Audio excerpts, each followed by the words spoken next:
Tarehe 29 mwezi wa 10 2025 ni siku muhimu sana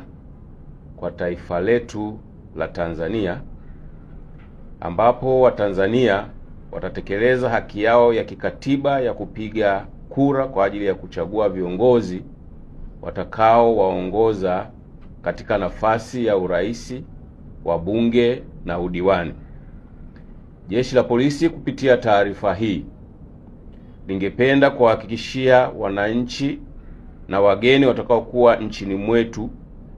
kuwa hali ya usalama ni shwari sana na hakuna tishio lolote la kiusalama linaloweza kufanya shughuli hiyo ya kupiga kura isifanyike kwa amani. Pia wananchi mnahakikishiwa amani na usalama wa kutosha siku ya Jumatano, hivyo mjitokeze kwa wingi kama mlivyojiandikisha kwenda kupiga kura bila hofu yeyote ile. Aidha, ninawahakikishia limejipanga vizuri sana kumdhibiti yeyote yule kwa mujibu wa sheria atakayejitokeza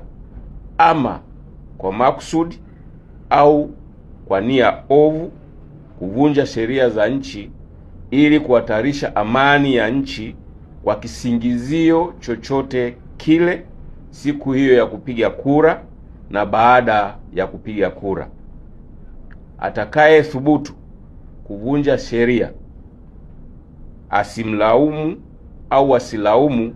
kwa hatua zitakazochukuliwa dhidi yake kwa mujibu wa sheria za nchi, kwani elimu